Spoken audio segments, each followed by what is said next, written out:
This podcast is brought to you by the Deluxe Edition Network. To find more great shows on our network, head over to theden.show. Hold on, stop. Welcome back to the Shit Show 2.0. Okay, boomer. Damn millennials. Wow. Did not know that. Even flirters who are obviously mentally ill. You want to be my wife? Oh, this is going to go downhill real quick. What is going on, and welcome to Take on the World with Yours truly, Johnny. You got to talk into your mic. What's going on, guys and girls? Johnny. I know it's your first time. I forgot I had a mic. And me, Mike D. We are back again. We made it out of Philly alive, even though there were guns. Well, it was close, man. There were shots fired. I think I found lead in my side. While we were doing our pizza review, which you can see because I'll link it below. There were gunshots fired right outside the parking lot. I wouldn't expect anything less of Philadelphia at this point. So we did just do our cheesesteak and pizza review from Philly. We took a road trip down, checked it out. While we were there, we made a stop at the Eastern State Penitentiary. Yes. Might I say, when I got home, I mangled the rest of that cheesesteak. Did you? Oh, yeah. It was so good. I didn't even heat it up. I just ate it cold. Because I don't care. So from our review, the Carmen's cheesesteak came out on top. Yeah. Yes. And go Carmen's. Angelo's cheesesteak was good. It's just, nitpicking it down to brass bolts. We picked the Carmen's cheesesteak as numero uno. Yeah, we'll probably get a lot of shit because everybody's got their own favorite cheesesteak place. Yeah, and that's fine. They could be as wrong as they want.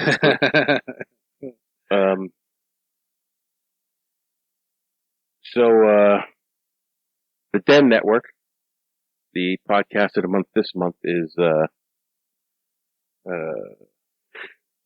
me. Yeah, what's in this lineup? It's Real Estate and You. Sounds like my antithesis. It's a real estate podcast. It's a highly rated real estate podcast, actually. Really? And he's from the Berks County area, so. Oh shit. Yeah. Real estate's. Ugh. It's disgusting. Oh, the prices are outrageous right now. Maybe you should listen to him and get some ideas for finding a house.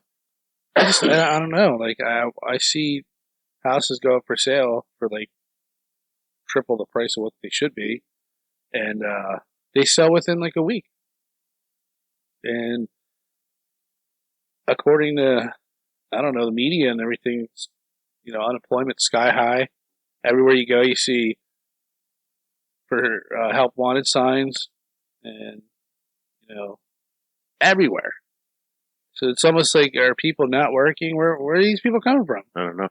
I don't know much about real estate, but I was listening to something on one of the Lehigh Valley stations, and this Lehigh Valley station said there was only 12 listings in Alabama. Wow. Like, I find that very hard to believe. I do too. But that's what they said. I'm just repeating what I heard. Anyway, on the Deluxe Edition Network, Spotlight Podcast. Check them out. Real Estate and You. Check it out. So what else has been going on since we were in Philly?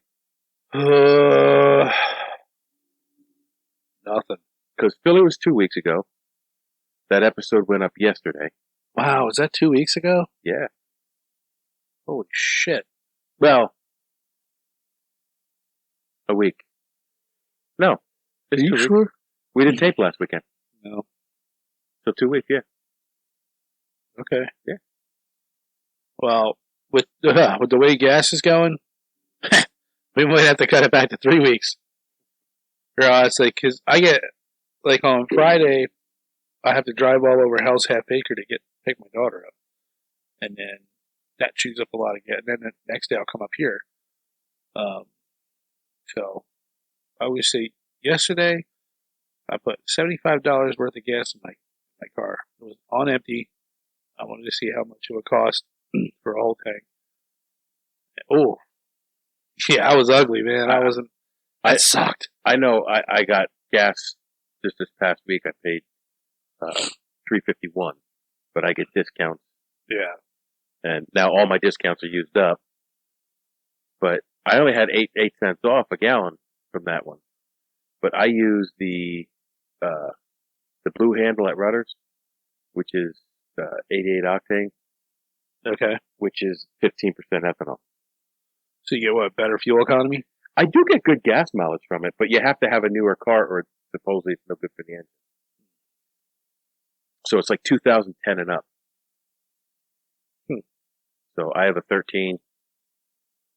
I haven't had any problems yet. We'll find out when my engine blows up and they tell me, oh, you got all this varnish in your engine. Right.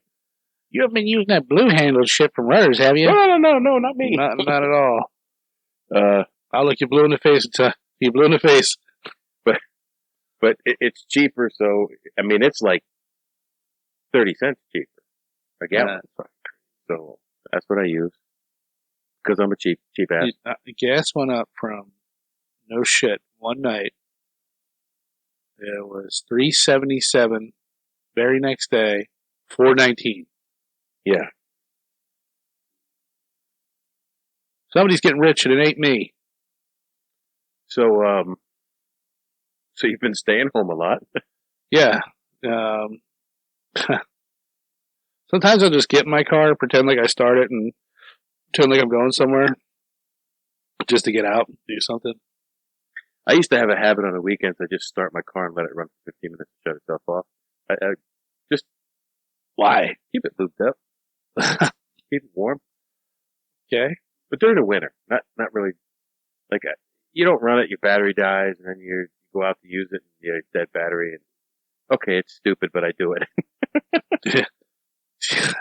Well, at least yours has one that'll shut off after so long. So I can see you starting your car and like the very next day you go, oh my God, it's running all night long. Well, Lexi has the habit of leaving her lights on because she sits in her car. And I'll come out in the morning, I'll have to go in and wake her up. I'm like, your fucking lights are on. What the fuck? So I said, you keep doing that, your battery's going to die. Guess what happened the other morning? Battery died. She had to go down to my neighbor and get his jump pack and jump her car. That's a pain in the ass. Yes, it is. And especially, now I don't know, not a mechanic, obviously, but I went to, I forget what the hell I was doing, but anyways, I parked my car and this lady comes up to me and she's like, excuse me. She's like, do you know how to jump a car? And I'm like, yeah. Yeah, but I'm too heavy. I can't do it. Yeah. And I can try and jump across the hood of your car. I ain't going to make it, though. Might scratch the shit out of your hood. You mean like Starsky and Hutch jump?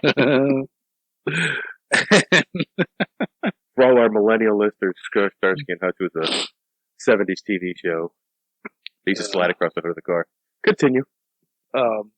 So I was like, sure. And luckily she had cables in the back of her car. And I hooked her car up to mine. And it took about 20 minutes, I'm not kidding, for her car to... Wow. And she kept turning the thing and it wouldn't turn over. And I'm like, damn, she's like, should it take this long? I'm like, I've never seen it take this long, but I'm like, just give it a minute. We'll see what happens. It's not going to hurt anything. And then, I think 15 minutes into it, she goes, oh, I just heard the radio come on. I was like, all right, well, that's a good sign. So we'll just keep going. Let it go for like another 5 minutes. And then it started up. Wow. I was like, you might want to replace that battery. I said, there's a advanced auto like right around the corner. I said, I would drive right in there and buy yourself a new battery. I said, don't put it in and everything and make sure it starts and works fine. It could be her alternator too. Well, I don't know. I mean, like, were her terminals dirty? Because that I checked them terminals. I bet you did. Oh, they weren't dirty when I was done. When I was done, they was clean as a whistle.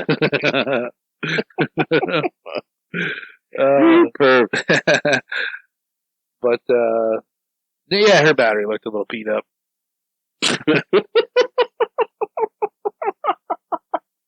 Oh, Her box was a little beat up. I almost feel like I have to edit that out. I'm not going to, but I feel like I should. Sorry, kids. Anyway, Yeah, and then she thanked me, and she's like, "Oh my God, you're a saint." And I'm like, no, I'm not. Talked to a couple other people who might disagree with you on that one. So while we were down there, in Philly, we visited the Eastern State Penitentiary, and that was the second time I've been there. Now you've been there a bunch of times. Yeah, I love it. It's every time I go there, it's like new to me. Yeah, it's cool. I enjoyed it. I got some really good pictures, and I'm gonna be throwing them up as we're going through this. Oh, good. Like the one picture, it almost looks like a professional photographer took it. No shit. Yeah, and then you got a couple pictures of me COing down there. Yep. And then I got a picture of Andy Dupree. And I don't know if I should put that one up or not. But we met. Wait, I thought it was Andy Dufresne. Yeah, Dufresne.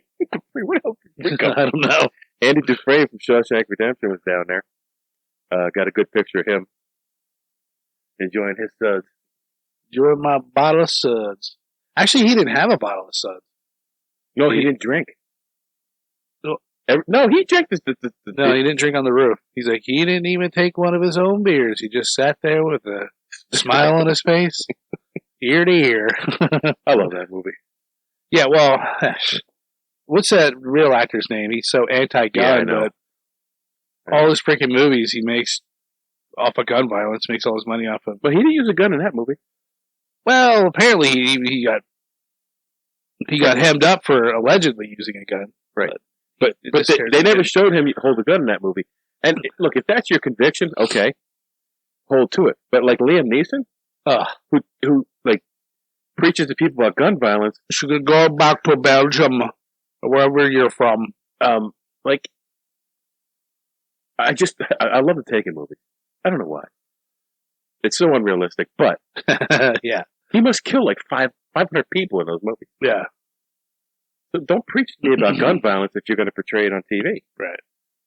And I always laugh. We go back to Shawshank Redemption at the end. Spoiler alert. If you haven't seen the movie, he escapes. It's only like 20 years old. But at the end where he's in San Juantaneo, and Morgan Freeman comes up, and he's like, Andy, and he just looks over, and he's on his boat in the ocean, like, sanding it.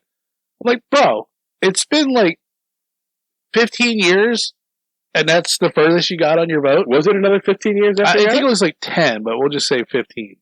But even still, 10... Well, the boat still had a hole in the side of it. The boat's it's been 10 years, and he's still sanding the paint off this thing, and it's like half sunk in the ocean. And do you know where they filmed that scene? Do you know where San Juantaneo is? No. The cinematic, not the cinematic San, that's supposed to be in Mexico, but the actual place where they filmed that is in St. Croix. Huh. We were down there. Yeah, was he still working on his boat? He was still working on the fucking boat. But yeah, we visited the jail. And that's and I thought, more like that's a penitentiary. Yeah. And I thought, hey, what a great episode, because number one, I love visiting prisons. When you're not incarcerated. If anybody didn't know, we were in Saipan. While we were in Saipan, I took John to the old Japanese prison that was there, which there was not much left of it, but it's still cool to see. And if you think the doors in this place were low, those doors in that prison, that Japanese prison, were tiny. So we're going to do this episode. We're going to go over some history of the Eastern State Penitentiary, some of the people who stayed there, and there's a surprise. I don't know if you know this one, but we'll wait till we get there. Don't Johnny jump ahead me. And also talk about some of the escapes from there. Yeah. And It's just actually pretty cool. So, Eastern State is one of the most historic prisons in the United States. It was built in 1829, and you know this. At the time, it was the largest building in the United States. It's huge. It is. That covers a lot of land. The way it's set up, It's like 2 city blocks, isn't it? it has to be. It might even be more. Well, I know we walked for Like- 5 minutes till we were past it. Like wide. Yeah. Then it still goes back, but it's huge. Is it John Haviland? Is that how you pronounce his name? I believe so. Was the architect. Now I'm gonna give you some interesting history on him because it's pretty cool. He designed it in 1821, and he would end up being nicknamed the man who jailed America. Was he like thrown in? Was he the first prisoner? No, he designed this prison, and he designed a bunch of prisons after it, including the old Essex prison in New Jersey, New Jersey Penitentiary that was open from 1833 to 1836. Wow, that's it? 3 years? Maybe that might be a typo. Or maybe that's when he designed it, between those dates. Oh. The Tombs in New York, which the Tombs, like, if you watch NYPD Blue or you watch Blue Bloods, they always talk about taking the prisoners to the Tombs, and I think they're about to close the Tombs. Huh.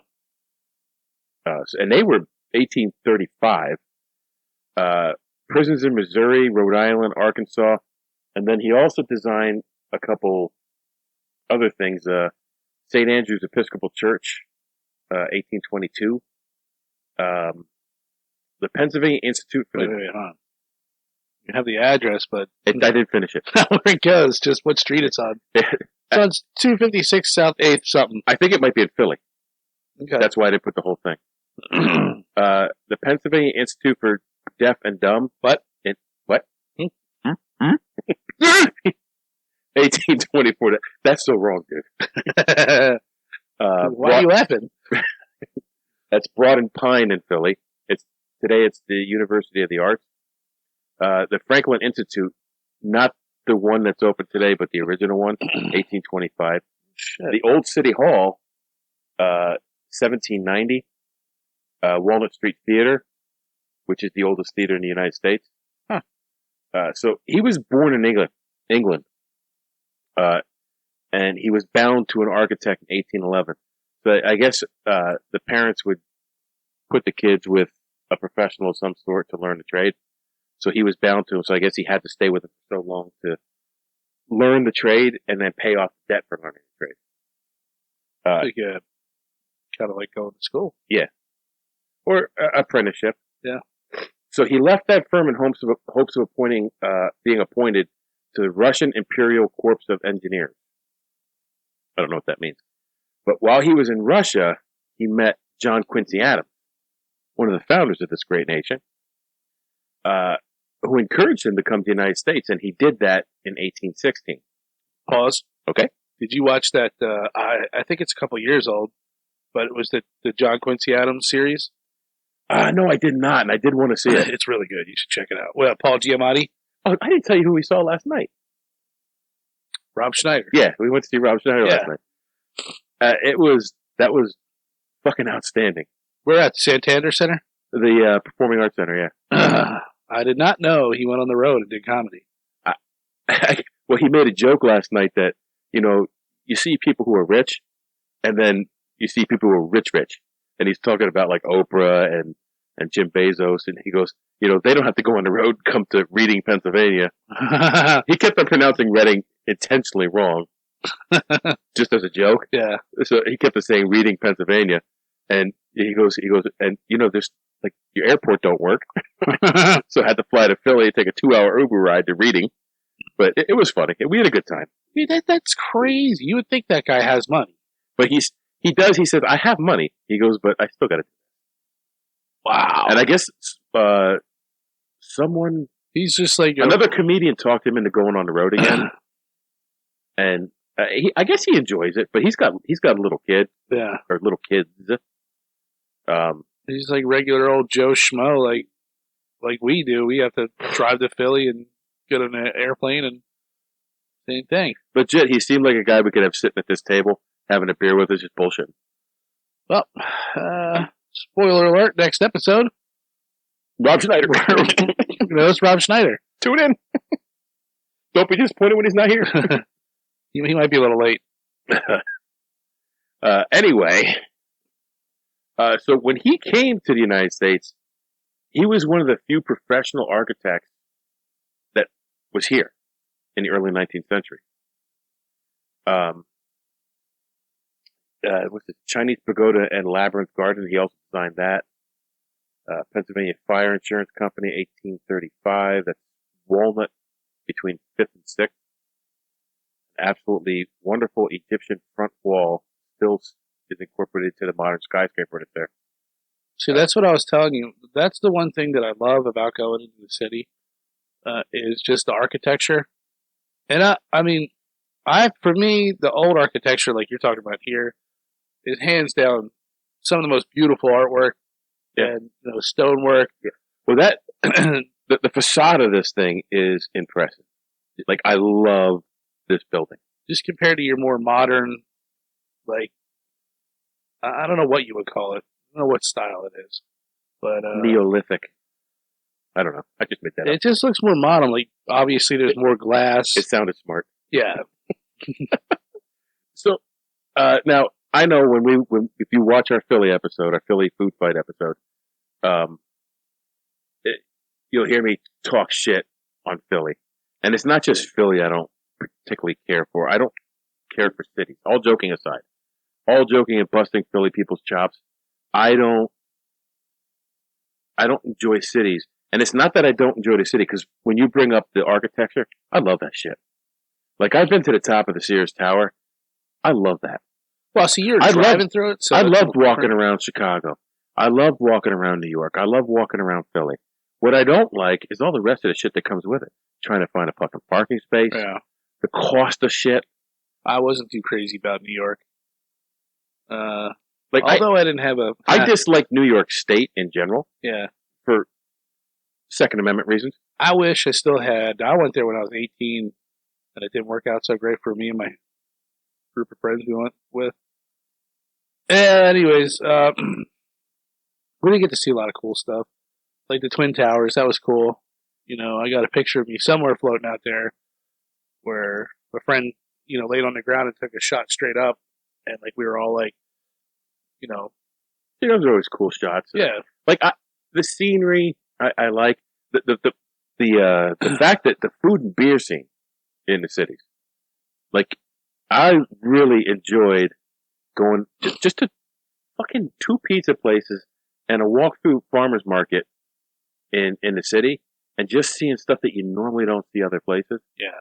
I enjoy that. I enjoy tasting different foods.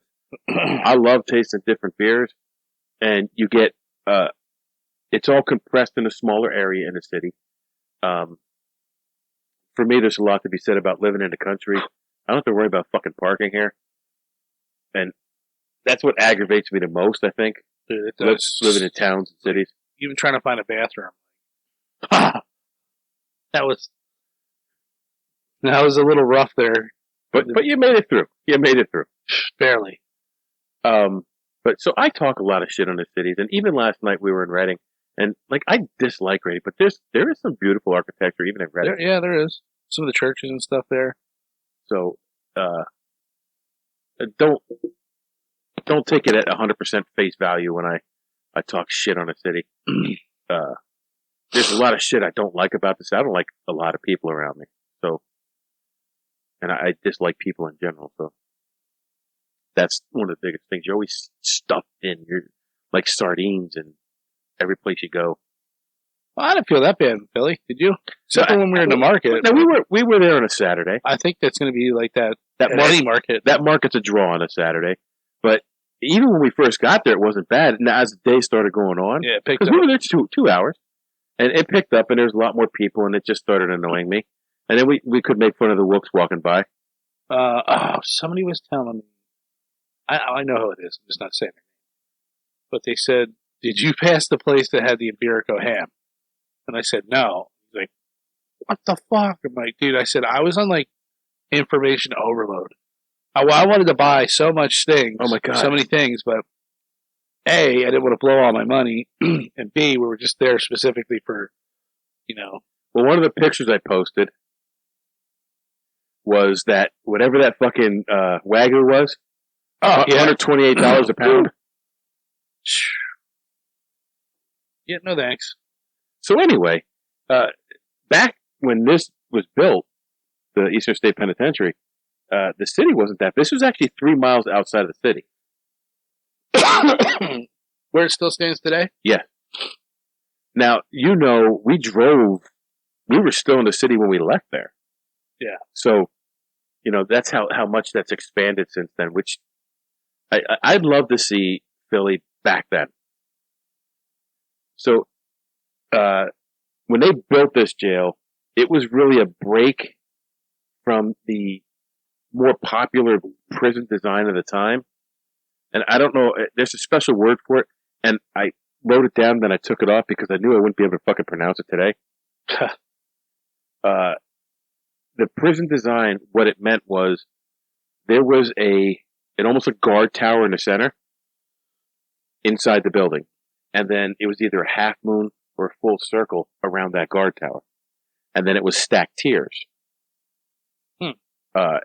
So it was like a wheel, and the hub was the Officer station. The officer station. With this design, there was a central hub, and each block, each housing unit, radiated from the center. And this, the concept behind... It was like the spokes of a wheel. Yes. The concept behind this design and the application of the form of punishment or incarceration was considered what they called the Pennsylvania system. And that's how influential this singular prison was. So the exterior was intentionally designed to look menacing, fearsome, imposing. And like if you walk by it now, it's an imposing facade up front. Yeah, and for sure. Now, when we were on the tour, I listened to a little bit of the audio tour with Steve Buscemi. I still can't believe you. Every time I think of Steve Buscemi, I think of him in that movie with Adam Sandler. Where either A, he calls him, and Adam Sandler apologizes to him, and he's like, "Oh my God, thank you so much," and hangs up the phone, and he looks in the mirror, and he like puts his gun down, crosses his name off his hit list, and then puts the makeup on and starts dancing in the mirror.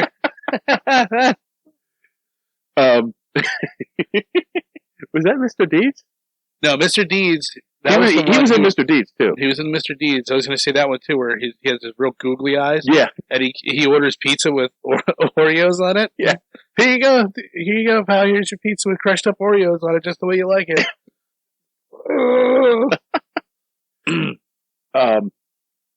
So anyway, Steve Buscemi is narrating this. Right. So he was talking about the arrow slits in the front of the building.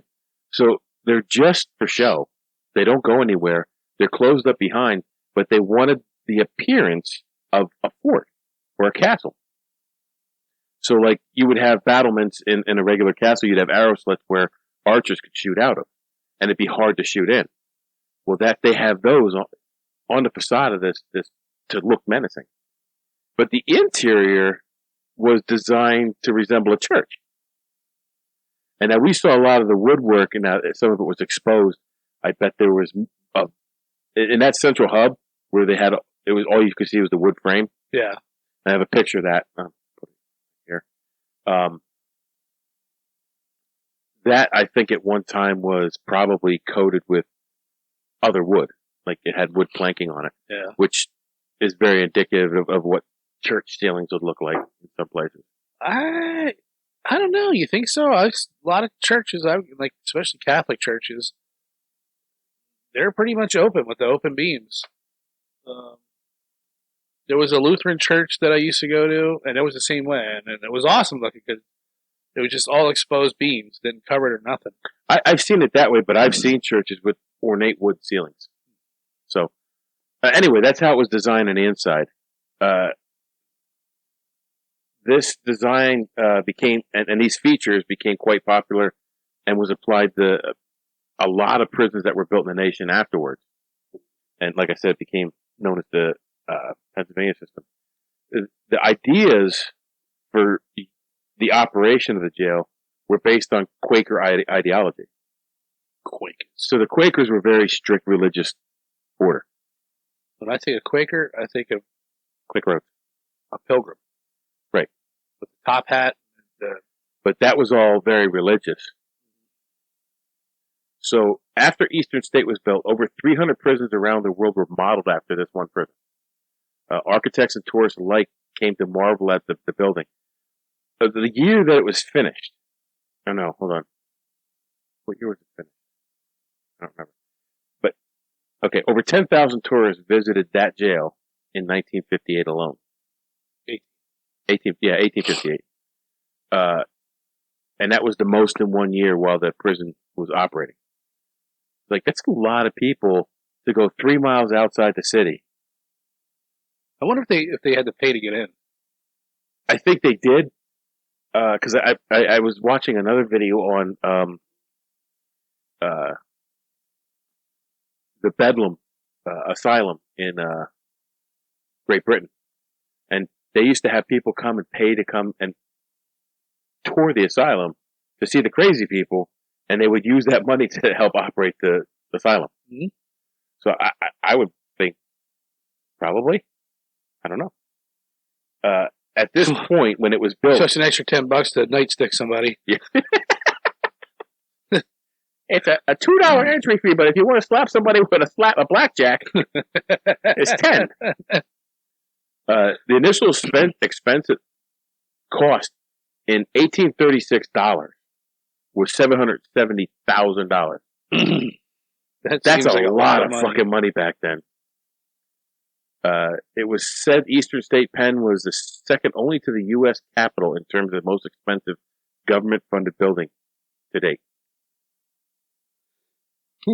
So, the word penitentiary stems from, and you were talking about this while we were there, stems from the word penitent, which is a religious term to seek forgiveness for your sins. Yes. Haviland's theory was that when kept in silence with no other communication between prisoners, inmates would be forced to reflect on their misdeeds.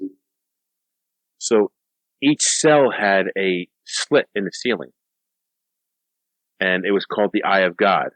And basically, it'd be God looking in on you, you're looking back at God and reflecting on the crimes you committed. The other theory was, and you told me this while we were there, was the doorways are so small that you'd have to stoop to go in. You'd have to bend down to go in the cell. Yeah. Now, I know when I worked at Lehigh County Prison that what they called old jail, which was their old jail, because they have a new jail now. But in the old jail, the older jail was a portion of the jail called new jail. Very confusing. Anyway, they have a new prison completely built now. I always wondered why the doorways to the cells were so short, and they were like 3 or 4 foot thick. So you had to bend down and walk like 2 steps to get into the cell and stay bent down. And that was supposedly to force prisoners to bend over and be penitent while they're entering their cell. Yeah. I think what I remember hearing that was on the thing. The tour? The tour, and they said, or maybe it was in a documentary, I don't remember. But it was, you're bowing down to God. You're humbling yourself before God. So they said some believe that the doors are so small that prisoners would have to have a harder time getting in and out, minimizing the ability to attack an officer, which I would agree with as well. That may have been a primary or secondary focus. Others explain the small doors forced prisoners to bow while entering the cell. This design related to the penitence and its ties to the religious inspiration of the jail, which I tend to believe for this jail as well. And I don't know if that carried on to other prisons. Yeah, because they tried to just basically isolate you and then they give you a Bible, and just by not having contact with other people and reading your Bible, over and over again. Look at Johnny Jump Ahead. Look at the next sentence. I give up. No, that's good. It fits right in, bro. The prison was opened in 1829. Prisoners were as soon as they came in the front doors, after they saw that front facade, the hood was put over their head, and they were escorted to their cells so that they couldn't learn the layout of the prison. And they were permitted only to possess a Bible. Let's go on Google Earth and see what it looks like. Yeah. Well, the inside layout, like you can look at the overhead and you can kind of get an idea, but the cells had central heating. The place is very confusing. It is. Even though it's a pinwheel, it's very fucking confusing. I went out one door, came in another. I'm like, how the fuck I get here? I think we walked into the same place like 3 times. Yeah. And I don't think we ever found the hole, did we? I think that was the hole. Because the hole didn't have exercise yards. It was literally just a box. Right, and I think that was where the walls were down in the back. Actually, there was a whole hole, and we'll get to that later, but there was, beneath the hole, there was another hole that we would now call the buck. So you go to the hole, and you're bad at the hole, you go to the buck. I was bad in your hole. And I jumped your car. Wound up in the buck. Central heating and flush toilets, which was a massive upgrade from any other jail that was out there at the time. They say central heating, albeit these cells are huge. I don't know what the specs on them are, but it's like a little radiator. Yeah. Next to the toilet. I can't imagine you sitting on your bunker any way further away from that thing. Yeah, I don't know. And all the controls and pipes leading were in the hallway. I wonder, do you think they had forms they had to fill out? Like, my radiator not working. Yeah, I'm sure they did. Okay, pal. We'll be right there. Inmates were allowed to occupy themselves with labor, but it was within their cell. Like, they didn't get out of their cell and go to a... Yeah, that's the crazy part. They had to do everything in their cell. All the toilets were flushed remotely twice a week. Oh. I can only imagine. The mounds of dookie. I can only imagine. What do you think they ate? Did we get to that? Lobster? Yeah. Actually, did you know? I know. I do. That's why I said it. But that was in New England. The original design of the building was for 7 one-story cell blocks. But by the time cell block 3 was completed, the prison was already over capacity. All subsequent cell blocks had 2 floors, except there's 2 of them that have 3 floors. I'll say that this seems like a continuing theme. Oh, yeah. Throughout every prison. I don't even just say in America, everywhere. It's, they build it for so many people, and then it's like, oh, this thing's, it's over capacity. It's over capacity. It's over capacity. And it's almost like it doesn't matter how many prisons you build, cells you have. It's like when somebody walk around like, hey, what's up with all these empty cells? We need to fill these things up, man. Yeah. But I know a prison, and I won't mention any names, that each unit was meant to hold 48 inmates. They had 1 bunk in every cell. And then they realized that wasn't going to be enough. And fast forward 15 years later, every cell in the jail has 2 bunks. 96 inmates on a unit that originally was meant for 48. Yeah. And is there room for them? Yeah.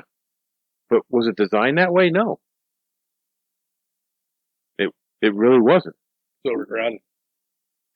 But now, in a pandemic situation, what do you do with a facility that has, what do you do? Now you have all those people. It's like being on a ship, Well, see, that's what happened here. A lot of the people who died in this prison died from TB, tuberculosis. On that John Quincy Adams show I was telling you about earlier, they portrayed a part. He went over to like Belgium or one of those, and he was sick for like months, and you thought he was going to die. And like, what the hell? I looked it up, and they said that they called it Amsterdam fever. They don't know what it was, but it was like flu-like symptoms, and I think you could die from it, but it only affected like Americans and like people who weren't from that area of Europe. And yeah, Amsterdam. I wonder if that was like tuberculosis. I didn't know like an early form of it, but I think it was tuberculosis that hit this. We'll get there. Well, yeah, but tuberculosis is very contagious, especially right. in a confined facility. But here's the thing that I don't understand. This is a confined facility, but these inmates had no interaction with other inmates in the beginning. True. So I don't know when TV hit. I'm not sure. I mean, I think you'd. I don't know. Like, did they have an infirmary? Yes, we were on the infirmary block. So yeah, but I mean, was that a part of the original build? Here's a picture right here of the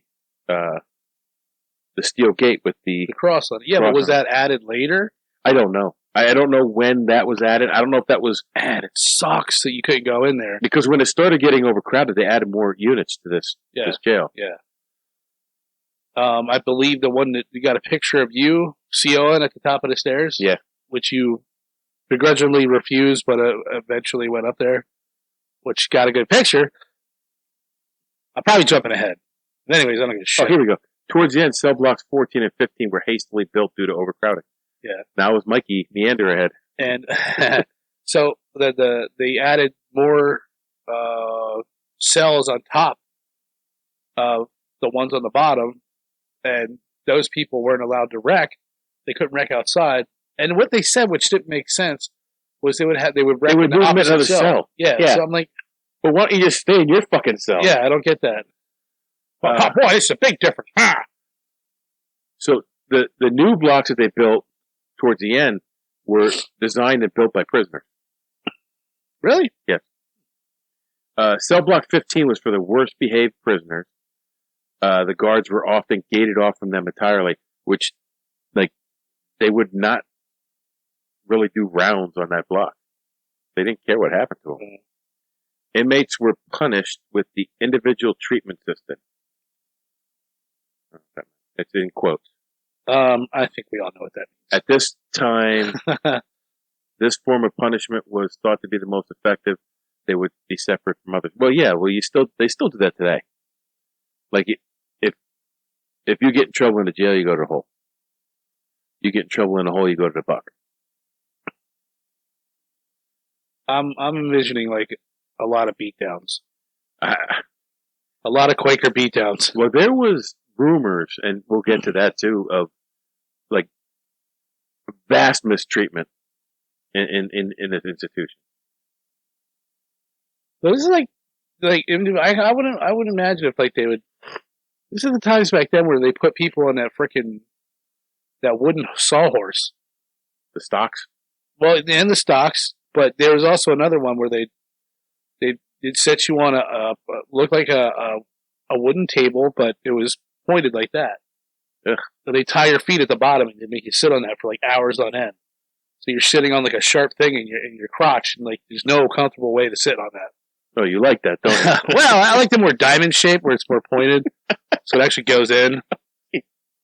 That one's called we covered that on yes, one of our old podcasts. What the hell was that thing called? Beat me, make me bleed. Yeah, the Judas chair or something? Something like that. Anywho, yeah, I don't think like if you were acting up, you probably got smacked up. I bet. So they said that the lack of human interaction had a predictable detrimental effect on mental health of inmates, and by 1913, the idea of penitence and silence were officially scrapped. Anytime an inmate was out of their cell, they were hooded, so they could not communicate with anyone.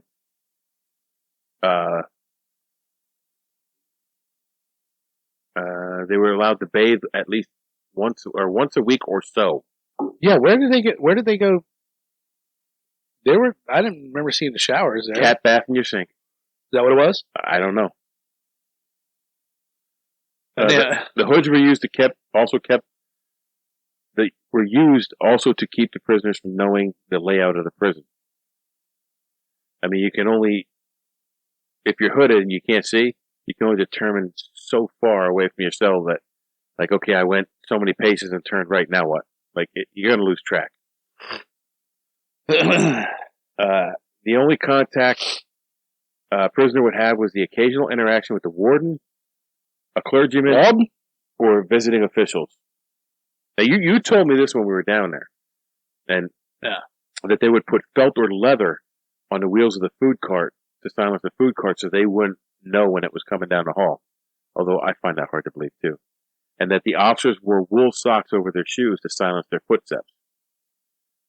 Yeah, because they had to, like, now I don't know what this meant, but they said they had to they came up with ingenious ways to, like, masturbation was forbidden. That was part of the Quaker system, like, oh, don't you touch your penis! Yeah. And, so they guess they had, to stop that. And, oh man, you imagine that? That's all you're doing all day long, keeping guys from whacking off. They go, put your felt socks on. That's probably a rookie's job. And, they go put these crusty felt socks on. You can go freaking ninja down the hallway and I caught you with your penis in your hand. What happens when I don't know, you go punch him in the nuts or something? But anyhow, they said they found ingenious ways to stop them from masturbating. Whatever the hell that means. I don't know. But apparently it was a big thing. Like nowadays, like put hot pepper on their hands? I don't know. I got this poster Rita Hayworth. You want it? The very first inmate at Eastern State Penitentiary was Charles Williams, who had been sentenced to 2 years for theft of a watch, a gold seal, and a gold key. Now they had females there too, and I didn't know this until I started doing this research. They had females there. The first female came in 1831, and in 1923, all the female prisoners were moved to another prison in Muncie, PA. Charles Dickens visited the jail in 1842, and he wrote, I'm not going to read all this because, like, that's just ridiculous. That's a lot. But basically, he said that the system there, the isolation, would drive people mad. Yeah, they found that to be. And he said, I denounce this as a form of punishment. It should not be allowed to happen. Makes people worse. He said the system was rigid, strict, and hopeless. And I think he just bashes the whole system. Interesting. Dickens also wrote that he said he saw many prisoners who were allowed to keep pets, including rabbits, birds, and cats in their cells. During World War II, some inmates did work for the War Protection Board, fashioning model ships, making tent pegs. So you're basically making a shank. Yeah, right? Here, we're going to give you this knife. You're going to whittle out a bunch of these pointy, sharp sticks. So the state legislature wanted to abandon Eastern State in 1945. Hang on. Let me back this up. Okay. When do you think they first figured out that inmates were boofing shit? That's the word we use. That means if you're sticking stuff up your ass to hide it. Your prison pocket. Yeah, your prison pocket. I don't know, dude. Like, maybe correct me. Maybe that was just a thing. Like they did it back then. Maybe that's how they hid their penis while they were not supposed to be masturbating. They put it in their prison pocket. I should start asking all these questions next time I go down there. What's the first incident you guys pulled something out of somebody's ass?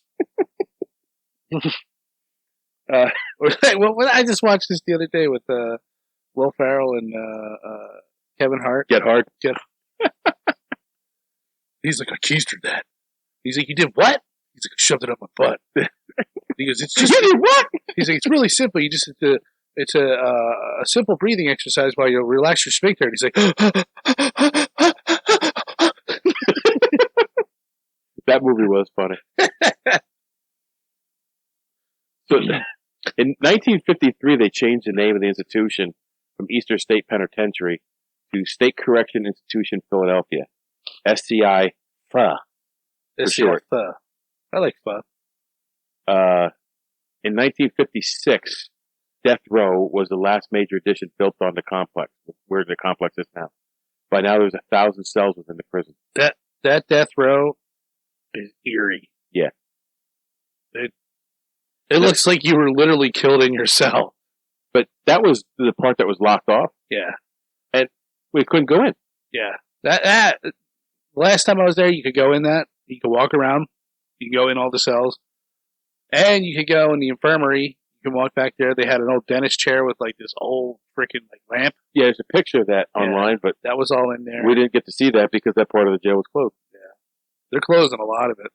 No prisoners were ever executed at Eastern State Penitentiary. They were transferred to another jail to do that at the time. By 1960, the prison was in despair. It was in very poor condition. It's getting... Someday it won't be there. Yeah. It'll just be the outside walls. Yeah. I don't think those outside walls are going any place anytime soon. But I mean, you'll have the rubble. But I think someday it'll get to the point where you're not allowed to go in there anymore and look around. The prison's largest riot ever was in January of 1961. It lasted for hours. There required additional help from police and state troopers. It began with 30 inmates who beat guards, released other inmates being kept in a punishment block. The prisoners planned to escape in a vehicle stolen from the garage. However, Operation Breakout was initiated by the authorities. They used tear gas and billy clubs to subdue the inmates. I bet that's all that happened. Yeah. Now, Mr. The prison was investigated multiple times, starting in 1831, for failing to adhere to Pennsylvania system. In particular, the punishment of prisoners was looked into.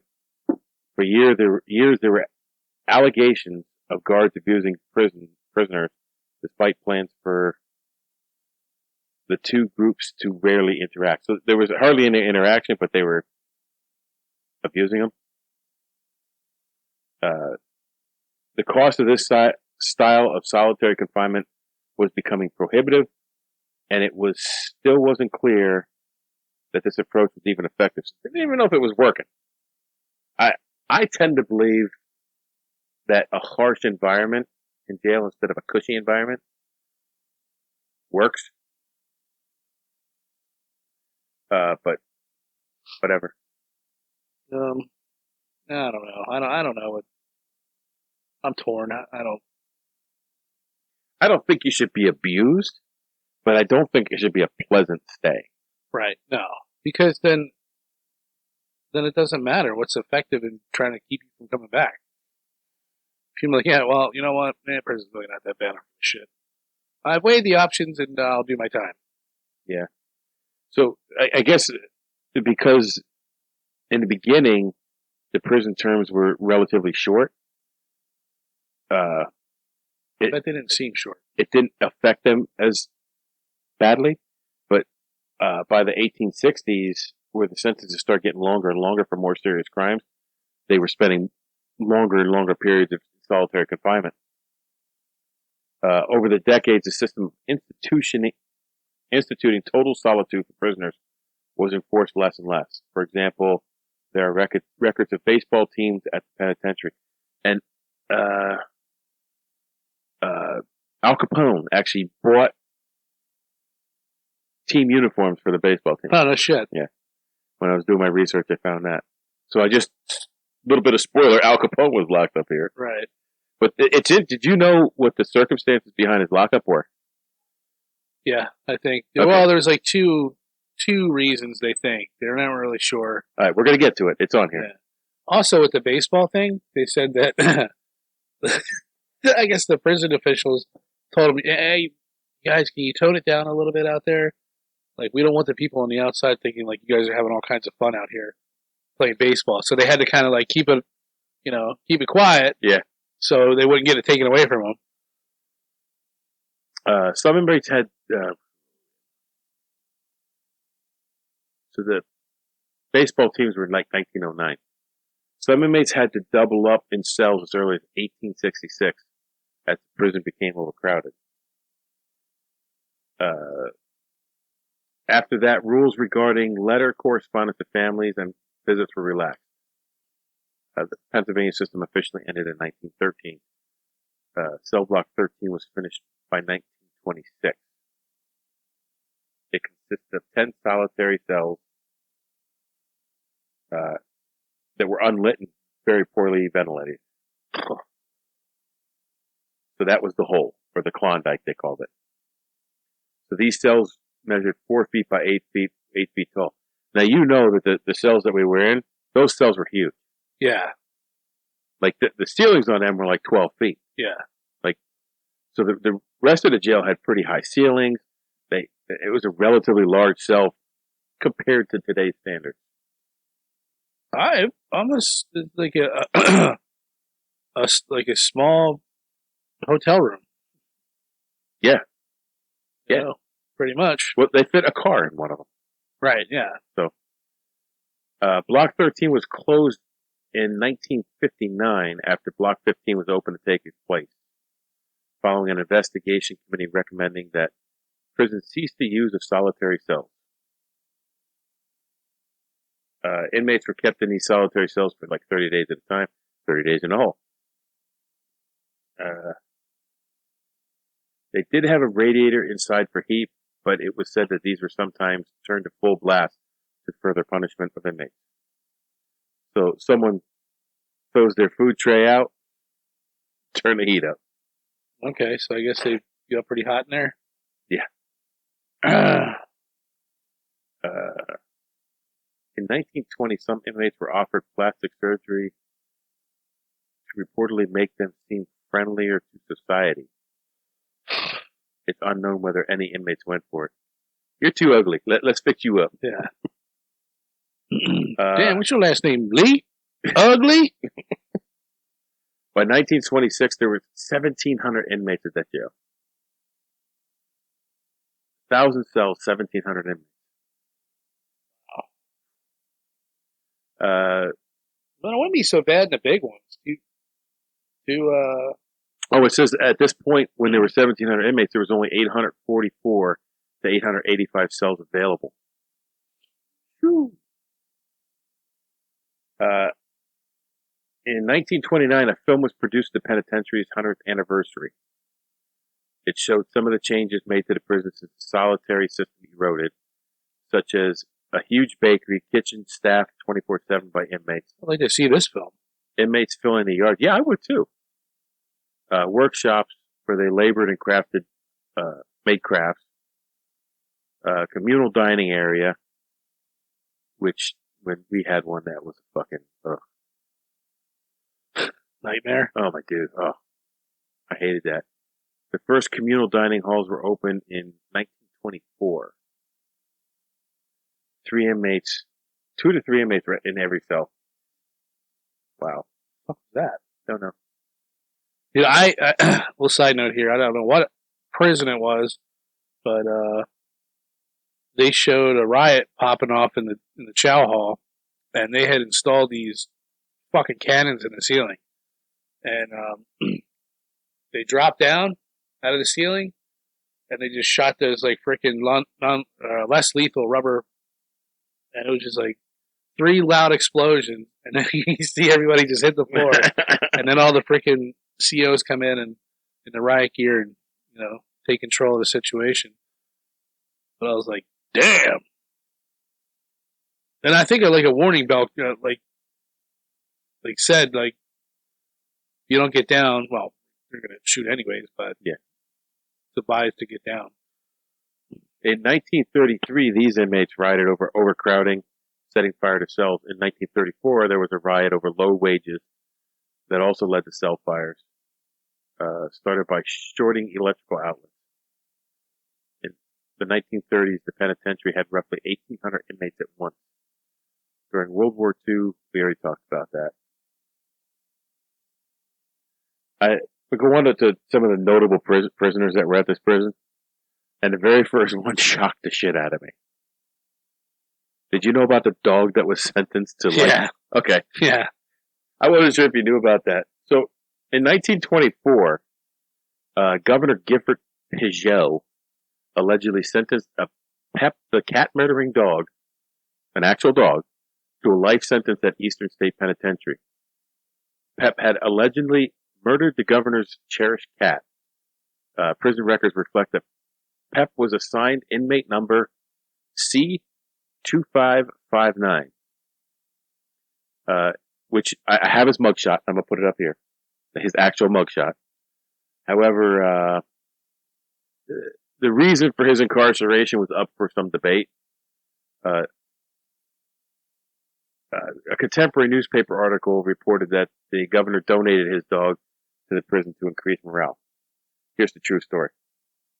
The true story is the governor received Pep as a puppy from a nephew of his wife. Pep was considered part of the family. He grew to develop a nasty habit of chewing up furniture. It got so bad that the governor family considered letting him go. So the governor went on a trip to Maine, and he saw how some of the prisons up there had therapy dogs. So when he came home, he discussed this with Herbert Smith, who was the warden at the time, and Pep was given as a gift to the state prison, where the famous mugshot was taken, either as a joke or as a publicity stunt. So they said there's a question: how did the cat murdering story spread? And it basically was a fucking idiot reporter, pretty much. So Alphonse Scarface Capone was locked up there, and they have a cell. They have the Capone cell there, and I have a picture of it. And that wasn't the same Capone cell. Right. Was. They said they don't even know exactly which cell was his.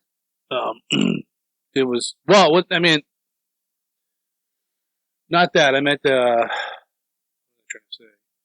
What you saw inside that cell, they have the cell decorated sort of to like what he had it. Right. But it did not look like that last time I was there. It did not. It wasn't green with the two bunks in it. Okay. It had like a red velvet. What are those, like high chairs? Like a high back chair. Yeah. Not a recliner, but like a throne. There was a fancy record player with the freaking horn and everything. There was a big carpet in there. So I wonder why they changed it. So Chicago's most famous crime boss spent 8 months at Eastern State Penitentiary, 1929 to 1930. He was arrested for carrying a concealed weapon, and this was Capone's first prison sentence. His time at Eastern State was spent in relative luxury.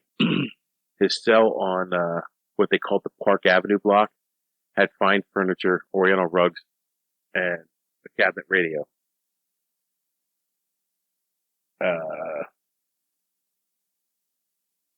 So they believe that he intentionally got locked up in Philly because this was after the St. Valentine's Day massacre.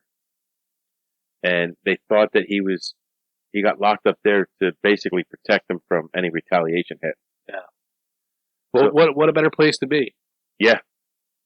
So while at Eastern State, Capone purchased baseball uniforms for his fellow inmates. So there is a picture the day he was released, but he's not in the picture. Like there was crowds outside of jail the day he was released, but he was not in the picture that they took. So Victor Babe Anderoli was convicted of killing a Pennsylvania state trooper in 1937. served a life sentence for first-degree murder. He escaped in 1943 by hiding a delivery truck that was leaving the prison. He was caught several weeks later in Johnny's neck of the woods, Chester, PA. They caught up to him, but they shot him dead. So he never went back to jail. Huh. William Francis Slick Willie Sutton. He was like one of the most famous bank robbers in history. Why do they call you Slick Willie? My mom called me slicking up my willie when I was a kid. They called me slicking up my willie when I was here last time. He was also called the Gentleman Bandit because he was so charming during his robberies. He was sometimes also called the Actor due to his MO of dressing up and acting like a police officer delivery person during robberies. That's slick. Yeah. He was a Brooklyn native and committed over 50 bank robberies. He landed at Eastern State after being caught robbing the Corn Exchange at 6th and Market Streets in Philly. Is that corn or coin? It said corn. What the fuck is the Corn Exchange? I don't know. This motherfucker got 5 years hard time for robbing some ear of corn. Strong-arming somebody for some ear of corn. In 1945, Sutton, along with 11 other prisoners, escaped from Eastern State Penitentiary with an inmate dug a tunnel that went 100 feet underground. He was recaptured just minutes later. In the course of his criminal career, he was credited with over 50 bank robberies, 3 successful prison escapes, and over 30 years behind bars. He died in 1980. Wow. So this prison escape you just talked about, it was actually, I don't know how long it took them to dig underneath, but they were shoring the walls up with wood. There's pictures of it. They had freaking, they had an electric cord running through it with lights like every Just like the 5 feet. Yeah. Frank J. Tenuto, a.k.a. the Angel, as in of Death, was a mob hitman for Philadelphia who spent some time in Eastern State in the 30s and 40s. Interesting, in 1946, him and Willie Sutton were both transferred to Holmesburg Prison, and they both successfully escaped in 1947. Morris the Rabbi. Now, we talked about this guy in one of our podcasts. Really? Yeah. I don't remember which one, though.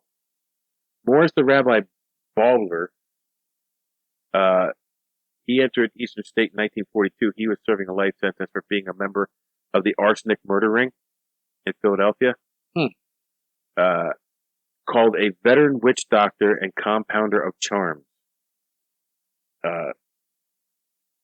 This was a sophisticated murder ring. They appealed to women who were willing to murder their husbands, and arsenic was not the only method used. In order to collect their husbands' insurance policies between 1932 and 1937, the group was responsible for at least the death of 30 people. 16 men and women were convicted for participating in the syndicate, including Bobler and Horace Perlman. And it was Paul and Horace Perlman. They were brothers or cousins that were part of the ring. I know we talked about this. I don't remember this at all. This might have been that. Maybe the night that never aired. Heck yeah. The lost tapes. There's a couple lost tapes. That shall never see the light of day. He wasn't a real rabbi, but he professed to have magic healing powers. Provided superstitions with charms and so-called curses. I love how the majority of these guys all have nicknames. Yeah. Jimmy the Wing.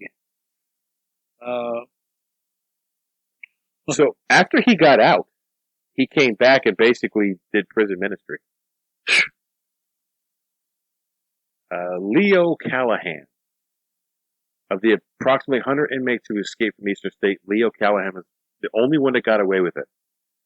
Assault and battery with intent to kill brought Callahan to Eastern State Penitentiary.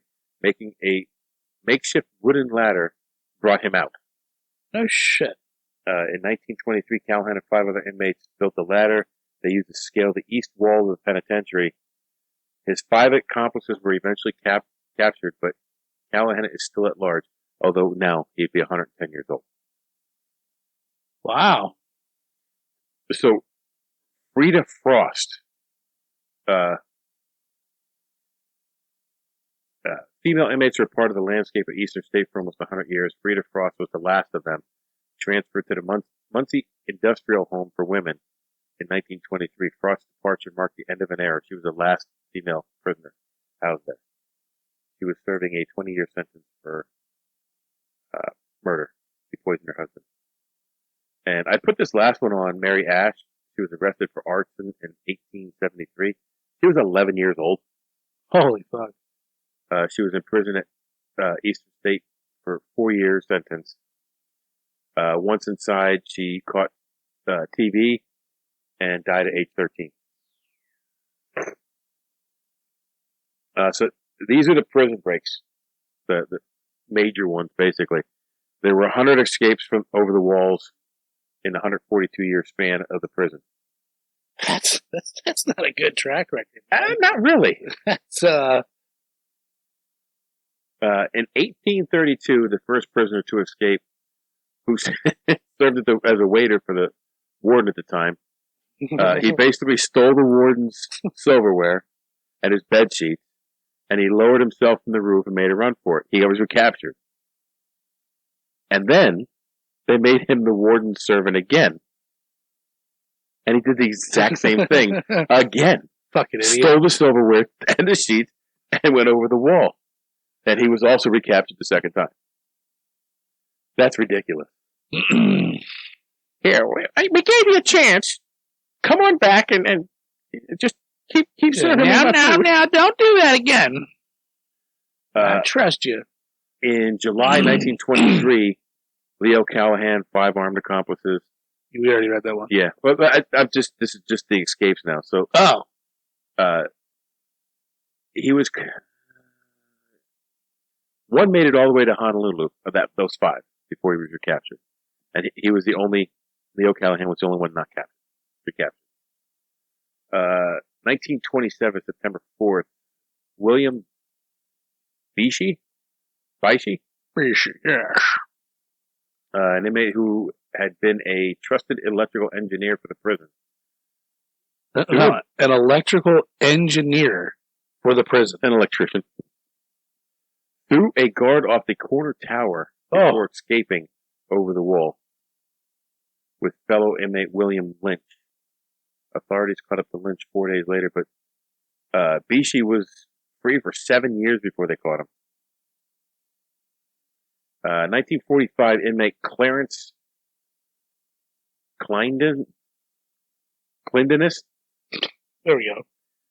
Plaster worker, constructed a tunnel leading from cell block 7 out to Fairmount Avenue and 22nd Street, just outside the prison walls, to which he and 11 others escaped. All 12 were quickly apprehended. Was that the one where they were literally popped up out of the street? Yeah. Well, he was out for 2 hours and he got an extra 10 years added to his sentence for. I think they said he actually walked back and knocked on the prison door and he was like, he had no money, nowhere to go, no way out of the city, and he's wanted on the run.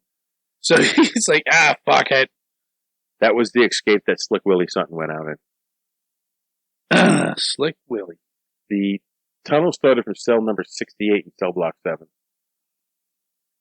They worked in pairs 30 minutes. That's what you were talking about. This was the huge tunnel. Yeah.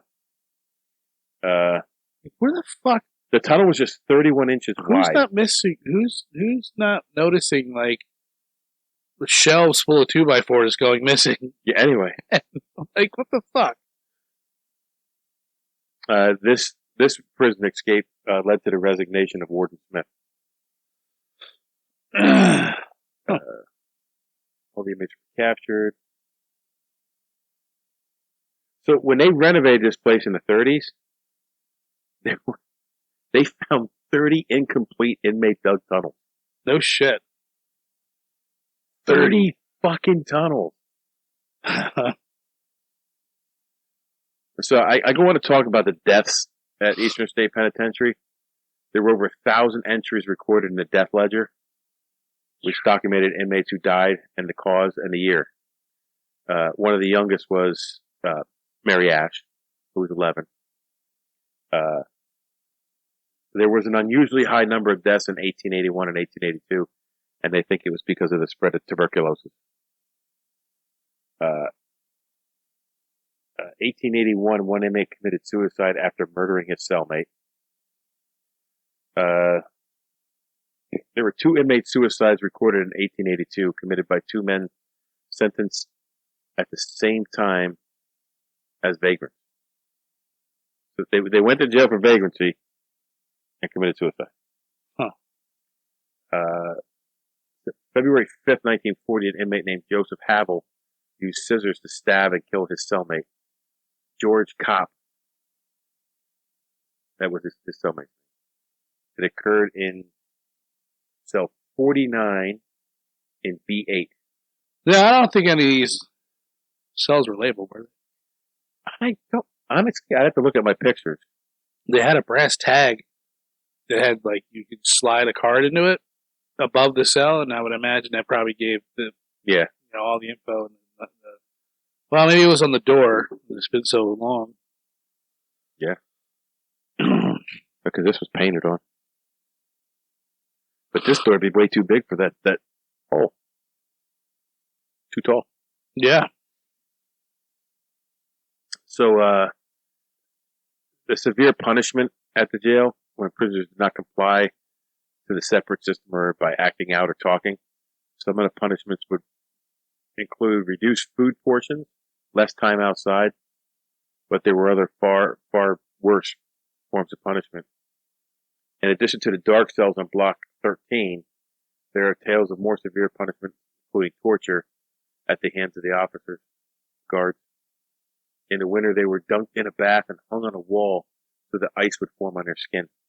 That sounds nice. In the mad chair, prisoners would be bound so tightly that their circulation was cut off, sometimes left them permanently injured, and some say led to amputation in some cases. The iron gag was used to secure an inmate's mouth, ripping the tongue and mouth while the hands were bound behind the back. On the morning of June 27th, 1933, a 44-year-old prisoner by the name of Matthias McCumsey was tortured with the iron gag for talking. The iron bit was roughly an inch square and placed in McCumsey's mouth. It was fastened in place with chains around the neck and secured the arm high behind the back in a very painful manner. The design was such that dropping the arms to relieve the pressure would force the gag further in your mouth. Ugh. Jesus Christ. McCumsey died as a result. It was ruled he died of apoplexy? Yeah. Severe, in this case, likely meaning severe bleeding of a cavity or organ. Holy fuck. Yeah. So, there's a lot of rumors of haunting at the jail. Oh. I So, could see that. This was the first thing that this article said. Those who run the penitentiary and tours insist the prison is not haunted and are a bit sensitive to not exploring or making fun of the prison's darker past. However, there are many who believe that Eastern State Penitentiary is one of the most haunted spots in America. Wait a minute. They have a haunted prison tour. I know. They had ghost hunters in here. Yeah. Oh, we don't want to exploit it. But we're going to do a Halloween night ghost hunters. Yes. We're going to have a beer garden out there and everything. There are many stories from visitors, inmates, and former guards of strange happenings dating back as far as 1940s. A shadowy figure. That was just me running for the bathroom. A shadowy figure was spotted atop one of the guard towers, looking out over the yard. Previous tour guide at the prison said there was a photo taken in a cell in cell block 2 showing what seems to be a full-body apparition that even she, being a skeptic, could not explain away. In cell block 4, a locksmith in the 1990s said he had just unlocked the cell block when something gripped him so tightly he could not move. A negative force emanated from the cell, and he saw tormented faces along the wall. One beckoning him to come closer. Should lay up the booze, buddy. Closer. In cell block 6, it is said shadowy figures are said to roam the cell block. There have been reports of people being seen disappearing in the cells, and then when they got there was no one in the cell. Cell block 12, voices and laughter have been reported coming from an empty cell block. The doors on third floor opened by themselves. It was also cell block 12 where ghost hunters believed they had spotted something moving. Cell block 15, death row, whispers can be heard coming from the cells as you walk past. Witnesses have claimed to see a figure running. Now this one I found interesting. In Al Capone's cell, which they say they don't know which cell was Al Capone's. Yeah. They just have that one cell dressed up like it. Yeah. One of the men that was killed during the St. Valentine's Day massacre was Albert Klaklek. I would say Kachelik. Kachelik? I don't know, Klaklek. Klaklek? Close. Albert Klitlick, a.k.a. James Jimmy... A.k.a. the mouth. James Jimmy Clark, is thought to haunt Capone. And so they could hear Capone screaming and begging for someone named Jimmy Clark. And then supposedly when he got locked up in Alcatraz, the same thing happened. So it could have just been Al Capone being a nut. He did have syphilis. Yeah. That makes you mad. Yeah. In the infirmary, some say there is an uneasy feeling falls over them while they're in there, and as if they're being watched by unknown forces. Voices and screams have been heard coming from the infirmary, and other people have heard sobbing and people crying out in pain. A fun fact is, 12 Monkeys, portions of the 12 Monkeys movie were filmed at Eastern State Penitentiary. Get out. Warden Herbert Hardboiled Smith was a 19. How did he get that name? He was the warden in the 1920s and 30s, and is said to be responsible for such inhumane punishments. I wanted to see what happened when I dug my nuts and tried to hardboil my nuts. He was responsible for the ice bath and the mad chair. Oh my God! Warden Herbert, no nuts, hardboiled Smith. There is a place under cell block 14, which is just a pit used for extreme punishment for one person, called the Hole. It's literally a hole. So they said that the most haunted spots are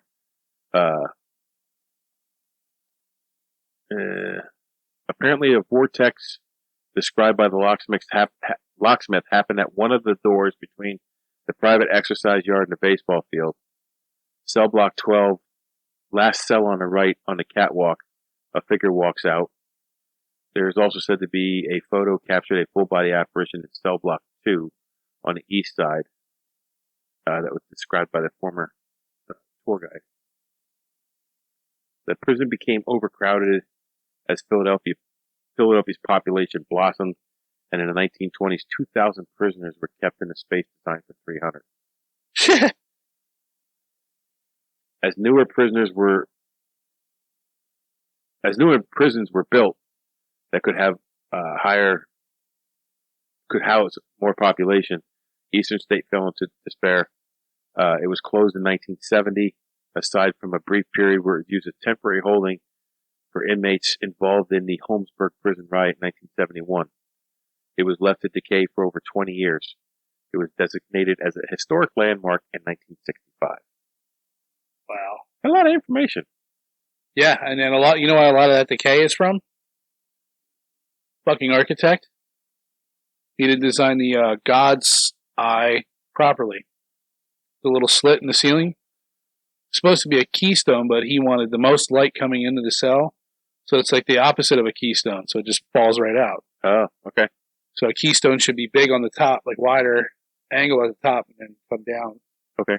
To a more acute angle, and that's the opposite. It's just I like cute angles. Cute angles. There's a cute angle right underneath this table. So I'd like to make another trip down there when we'd have more time to spend. Because really, when we went down, we only had like under an hour. Like an hour. That sucked. It was still cool though. And 20 minutes of that was you pissing. Oh God, don't even. I probably wanted down there. And Andy Dufresne. Another thing I thought was interesting in that documentary too, he said that they used to, I think this was in the 1800s, they used to rent out the prison, or not rent it out, but they used to have big parties there.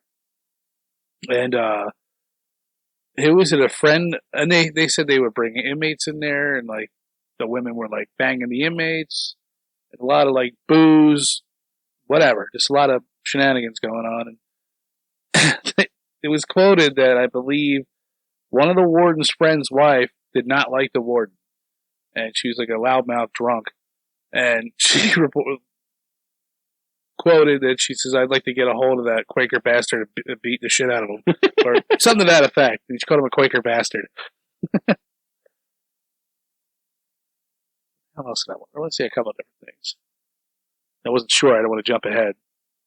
No, I was hoping you'd tell a story because you told me that to me on our way home. Which one? That one. Oh, okay. Yeah. No, I only found that out when you sent me that thing. Oh, okay. I watched that. That's right. I watched that video after we got home. But because I go down a rabbit hole when I get a lot of scandal. Oh yeah, and then there must have been like tons of wardens. The timeline's all over the place, and I guess it's just kind of lost to history. And but they said at one point that they allowed the convicts to basically apprenticeship, or like say they had this one guy, he was a carpenter, and he was making furniture, and so they let him sell it to the public and keep the money. They didn't take any of their money from him. Wow. And they said this one convict made more money than the warden did. They said the warden made something like $6,000 a year, and he made $22,000 a year selling his furniture. And then, once you would leave or die, you would basically sell your enterprise to another inmate, and they pay you for it, and you leave, and they take over it. Wow. Can you imagine that? It's like, son of a bitch, this guy's making more money. Like a lot more money than me. Go to jail, become a thousandaire. Yeah. Absolutely. So that's Eastern State Penitentiary. If you're ever in Philly, I would say go check it out. Even though the tour is not as good as it used to be, right? Go check it out. The tour's not there anymore. And I would highly suggest spending 6 hours at Yard's Brewery, filling your tank up, and then going there. God, that thing's invincible. It's the same fruit fly that's been down here for like 6 months. So we took on the Eastern State Penitentiary. John's taking on a fruit fly. I think the fruit fly's taking me on. Now you guys go out and take on the world. Our podcasts exist because of listeners like you. To find other great shows, head over to the den.show. Thanks for listening.